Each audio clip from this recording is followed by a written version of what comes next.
গত ইংরাজি 30/8/2016 তারিখে এক ভদ্রলোক, নাম হচ্ছে ইমরান আলী, উনি সাইকেলে করে ফিরছিলেন গাদামারা থেকে আওয়াল সিদ্দির দিকে যাচ্ছিলেন। সেই সময় আপনার কৈপুকুর কাঁচিয়াড়া বলে একটা জায়গা আছে, সেখানে দেখে রক্তাক্ত অবস্থায় একজন পড়ে আছে রাস্তার ধারে, মাঠের মধ্যে মাথা দিয়ে রক্ত বেরোচ্ছে। তো উনি আরও স্থানীয় লোকদের ধরে টরে সাহায্য নিয়ে ওই ব্যক্তিকে, আহত ব্যক্তিকে, যার মাথা দিয়ে রক্ত পড়ছিল, তাকে আমডাঙ্গার হসপিটালে নিয়ে যায়। নিয়ে গেলে অন ডিউটি যে ডক্টর আছে ভালো করে পরীক্ষা করে ডিক্লেয়ার করে যে ও মারা গেছে। এটা হলো রাত 7:30টার ঘটনা। এরপরে কেস হয়। এই ইমরান আলীর কমপ্লেনেই আমাদের আমডাঙ্গা থানা একটা মামলা রুজু করে, কেস স্টার্ট করে। এবং তখনও পর্যন্ত আমরা জানি না যে মারা গেল ভদ্রলোক, যে সে কী নাম, আনআইডেন্টিফাইড থাকে।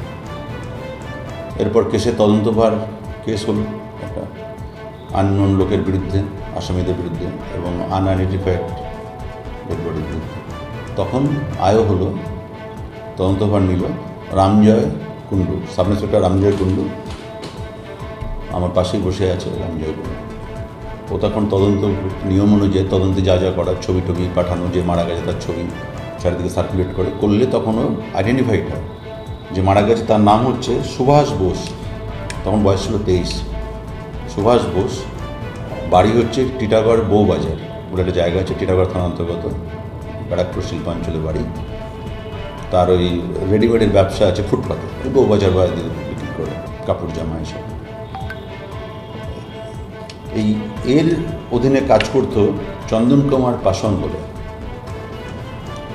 যে দুজন আসামি ধরা পড়েছে পরবর্তীকালে। তার মধ্যে একজন নাম হচ্ছে চন্দন কুমার পাসওয়ান, যে ওর লেবার ছিল বা ওর আন্ডারে কাজ করত, এবং আরেকজন আসামি ধরা পড়েছিল, তার নাম বিকাশ মাঝি। এই চন্দন কুমার পাসওয়ানের বাড়ি হচ্ছে বউবাজার, টিটাগড় থানা অন্তর্গত। আর এই আরেকটা আসামি বিকাশ মাঝির বাড়ি হচ্ছে জোলাপাড়া, খর্দা থানার অন্তর্গত। সবই ব্যারাকপুর শিল্পাঞ্চলের অন্তর্গত। তদন্তে আয়ও যেভাবে পায়, এভিডেন্স রেডি করার পরে এদেরকে গ্রেপ্তার করে। গ্রেপ্তার করে দেখা গেল ওরা এই দুজন, যেহেতু এই চন্দন পাসওয়ানের ওয়ার্কার ছিল, কাজ করতো, যে মারা গেছে সুভাষ বোস, ওরা একটা ব্যবসায়িক কোনো ঝামেলা হয় বা একটা চট্টর মারে সুভাষ বোস কখনো, মানে ওরা রাগ হয়।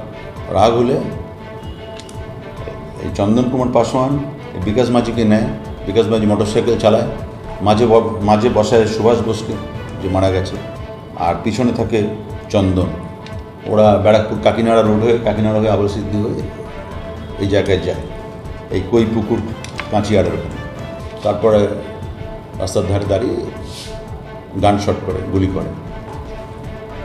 চন্দন কুমার পাসওয়ান গুলি করে পকেটে, গুলি করলে পড়ে যায়। পরবর্তীকালে ওদের অ্যারেস্ট করে কোর্টে পাঠায় এবং 2 মাসের মধ্যে তদন্ত শেষ করে চার্জশিট কোর্টে জমা করে দেয়। এরপর নিয়ম অনুযায়ী বিচার হয়। বিচারের পর 5 তারিখে মহামান্য বিচারক, বারাসতের মহামান্য বিচারক সাজা ঘোষণা করে এই বিকাশ মাঝি, যেখানে পুরো দিয়ে দিয়েছে লাইফ ইমপ্রিজনমেন্ট ফর লাইফ, মানে আমৃত্যু সে জেলে থাকে, কারাবাস, এই পানিশমেন্ট হয়েছে। আর আরেকজনের বিচার এখন চলছে, এই চন্দন কুমার পাসওয়ান, এর বিচার এখনও চলছে। যেহেতু তখনও জুভেনাইল ছিল, তাই জুভেনাইল কোর্টে তার বিচার চলছে এখন। ওটা